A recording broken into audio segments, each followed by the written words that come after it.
قهوة في الصبح والكرك في بعد الظهر.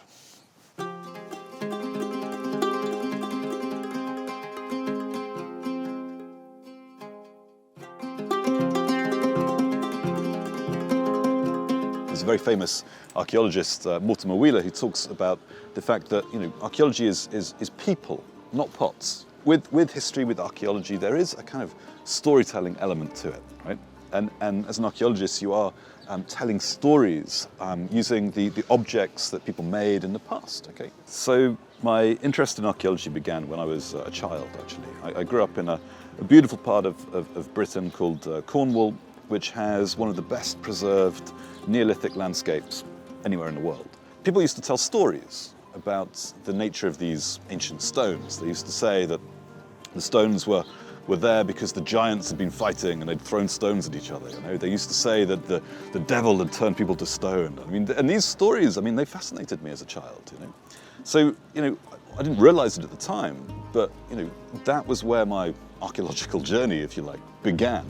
And it planted in me a fascination with ancient things, with ancient landscapes, which as I grew older matured into a kind of a sort of intellectual fascination with discovering the origins of civilization. And I think a key moment in life was when I moved to Egypt. I studied Egyptian archaeology as an undergraduate at UCL in London. And when I was 21, I kind of graduated and I bought a one-way ticket to Cairo. And exploring the old city of Cairo really caught my interest and attention, and I became much more interested in Arab and Islamic civilization. People kind of forget slightly that Arab Islamic civilization was the dominant global civilization through the Middle Ages. As a teacher, what I try to do in the classroom is give people a sense of pride in their Arab and Islamic heritage. This is a major chapter of world history. A friend of mine who was an archaeologist in Egypt basically moved here to the Emirates. And I kind of wrote to him and said, is there any possibility of any work? And then around the same sort of time, my parents moved here to Ain, actually. And so it kind of just sort of came together. It was fate, nasib, it just sort of happened, right? I began working here in January 2009 for the Department of Culture and Tourism, Abu Dhabi. They hired me as an archaeological consultant, and they set me to work on two archaeological sites. First of all, there was Qasr al-Muwaji, and whilst I was working here in Qatara, this is the Beit Saqib bin Ati al-Darmaki, this wasn't just a stepping stone to somewhere else. Right? That actually, there was a whole career here, that there was a whole life here. I suppose my career goals shifted, and I started to think really that the Emirates was the place to be, that this was somewhere I was happy, this was somewhere I had a purpose, that the work I was doing was meaningful, the friendships I was kind of developing were worthwhile. It all sort of came together and gained momentum. I realized in many ways that that the Emirates had become my life.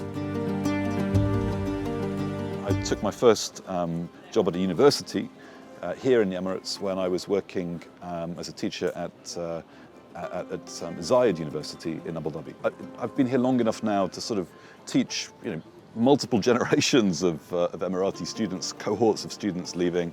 And it's been a great privilege, actually, because that was a fantastic starting place. Working in the fort that Sheikh Zayed had lived in a very important moment in Emirati history. Working at a place where British explorers had kind of come and visited.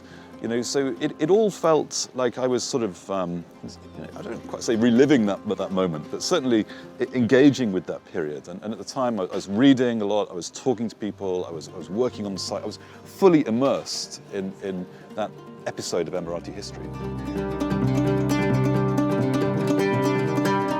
So there are 5 historic oases in Ain, and I set up a project in collaboration with the Department of Culture and Tourism when I was working at Zayed University to bring the students each year to study a different oasis.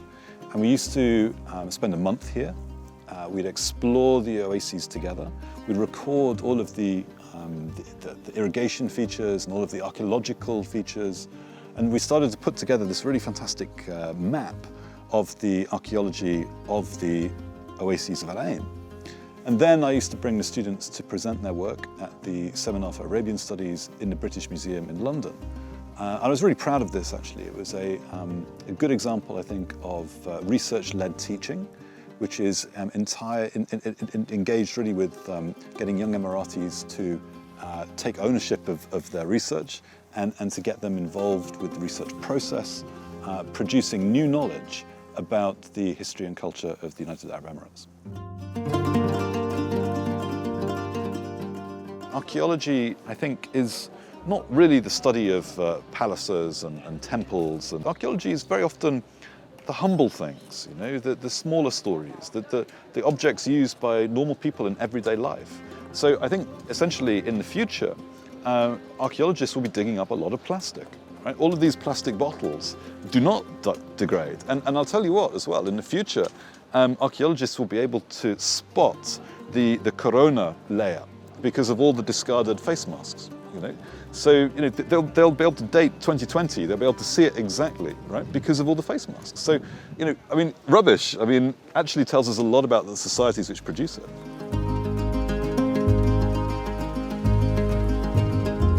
So archaeology is all about leaving things behind, and I suppose that makes you think of a legacy. And I would like my legacy to be the enthusiasm and knowledge for archaeology among my former students, many of whom have gone on to have fabulous careers, and I'm tremendously proud of them.